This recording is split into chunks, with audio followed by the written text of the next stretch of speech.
అనేక కేసులు చూసాము.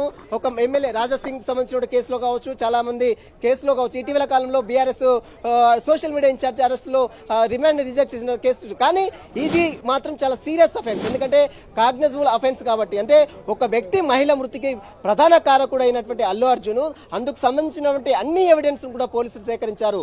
ఇక్కడ ఎవిడెన్స్ అనేది చాలా క్రూషియల్ అన్నట్టు. మనం ఎందుకంటే కోర్టులో ఒక ప్రొడ్యూస్ చేయాలంటే, ఒక వ్యక్తిని రిమాండ్ చేయాలంటే దానికి సంబంధించిన ఎవిడెన్స్ మొట్టమొదటిసారిగా చూస్తుంది. ఖచ్చితంగా లీగల్లో ఇది చాలా ఇంపార్టెంట్ అన్నట్టు. ఎందుకంటే ఒక లీగల్గా అసలు ఎందుకు వచ్చాడు, ఎందుకు ఇష్యూ జరిగింది, ఎంతమంది అక్కడికి వచ్చారు, అసలు తోపులాట ఎట్లా జరిగింది, ఎవరెవరు బన్సర్లు వచ్చారు, ఎవరెవరు మీద పడ్డారు, ఆ మహిళ ఎట్లా చనిపోయింది, ఇవన్నీ కూడా పిన్ టు పిన్ ఎవిడెన్స్ అన్ని కూడా పోలీసులు సేకరించారు. ఆ ఎవిడెన్స్ మొత్తం కూడా ఈరోజు కోర్టులో పోలీసులు సబ్మిట్ చేస్తారు. మరి సబ్మిట్ చేసిన తర్వాత అన్ని చూసిన తర్వాత ఖచ్చితంగా అల్లు అర్జున్ని రిమాండ్ చేస్తుందా, రిమాండ్ రిజెక్ట్ చేస్తుందా, రిమాండ్ యాక్సెప్ట్ చేస్తుందా అనేది మాత్రం ఈరోజు సాయంత్రం కూడా ఒక పూర్తి క్లారిటీ కూడా వచ్చే అవకాశం ఉంది.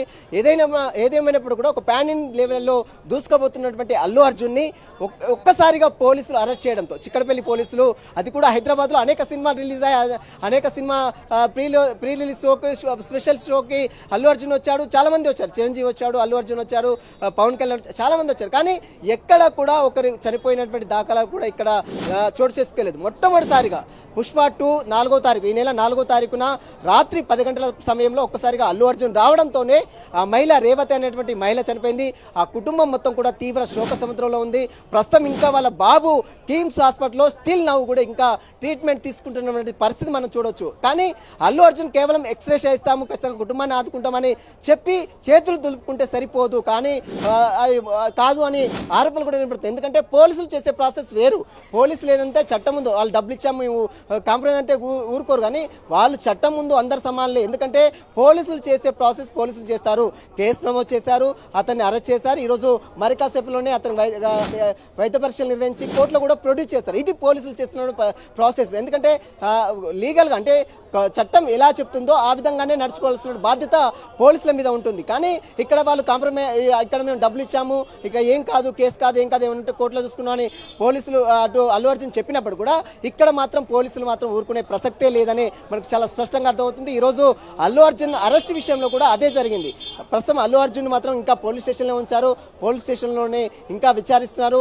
ఆ ప్రాసెస్ ఏదైతే ఉంటుందో, రిమాండ్ ప్రాసెస్ ఏదైతే ఉంటుందో ఆ రిమాండ్ ప్రాసెస్ మొత్తం కూడా పూర్తిగా చేస్తారు. రిమాండ్ ప్రాసెస్ అంతా కంప్లీట్ అయిన తర్వాత అతనికి వైద్య పరీక్షలు నిర్వహిస్తారు. వైద్య పరీక్షల తర్వాత హెల్త్ కండిషన్స్ బాగానే ఉందని ఒక సర్టిఫికేట్ తీసుకుంటారు. ఆ సర్టిఫికేట్ తో పాటు అల్లు అర్జున్ ఇద్దరిని కూడా తీసుకెళ్లి మెజిస్ట్రేట్ ముందు హాజరుపరుస్తారు. నాంపల్లి మెజిస్ట్రేట్ ముందు హాజరుపరిచిన తర్వాత మళ్ళీ పబ్లిక్ ప్రాసిక్యూటర్ వాదనలు వినిపిస్తారు. ఆ తర్వాత మళ్ళీ అల్లు అర్జున్ తరపు డిఫెన్స్ వాదనలు కూడా వినిపిస్తారు. డిఫెన్స్ లో ఏ విధమైన వాదనలు రేజ్ చేస్తారు, ఎందుకంటే అక్కడ చాలా క్లియర్ ఎవిడెన్స్ ఉన్నాయి.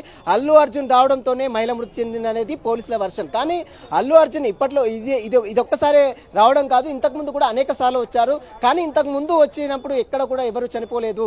ఇప్పుడు అల్లు అర్జున్ రావడంతోనే ఒక మహిళ మృతి చెందిన అనేది పోలీసుల వర్షన్. మరి కోర్టు కన్సిడర్ చేస్తుందా, పోలీసుల వర్షన్ తో ఏకీభవిస్తుందా, లేదా డిఫెన్స్ వాదనలతో ఏకీభవిస్తుందా అనేది మాత్రము సాయంత్రం వరకు కూడా ఒక పూర్తి క్లారిటీ కూడా వచ్చే అవకాశం. ప్రస్తుతం ఇంకా అల్లు అర్జున్ మాత్రము చిక్కడపల్లి పోలీస్ స్టేషన్లో ఉన్నాడు. ఆ ప్రాసెస్, రిమాండ్ ప్రాసెస్ అయితే కొనసాగుతుంది. ఇప్పటికే అటు మామగారు, అదేవిధంగా తన తండ్రి అల్లు అరవింద్, తన సోదరుడు అల్లు శిరీష్ అందరూ కూడా చేరుకున్నారు. ఇంకా చాలా మంది అభిమానులు కూడా ఇక్కడ చేరుకున్నారు.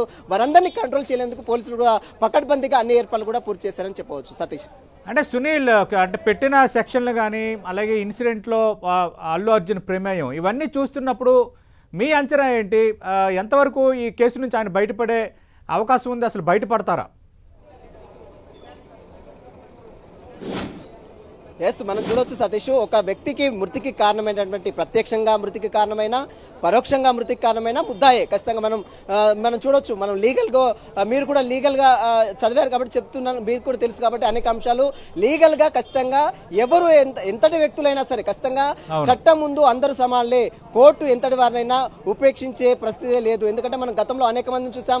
అటు ఆంధ్రప్రదేశ్ మాజీ ముఖ్యమంత్రి జగన్మోహన్ రెడ్డి విషయంలో చూసాం, చాలా మంది విషయంలో అనేక కేసులలో కూడా ఖచ్చితంగా ఖచ్చితంగా రిమాండ్ ప్రాసెస్ అనేది ఖచ్చితంగా ఉంటుంది. కానీ పోలీసులు ఎంత మేరకు ఎవిడెన్స్ సబ్మిట్ చేస్తారు, ఎంత మేరకు వారి వాదనలు వినిపిస్తారనేది ఇక్కడ ప్రధానమైనటువంటి ప్రశ్న. ఎందుకంటే 118(1) రెడీ యాక్ట్ 3 and 5 ఏం చెప్తుందంటే పరోక్షంగా అల్లు అర్జున్ రావడంతోనే ఆ మహిళ మృతి చెందింది.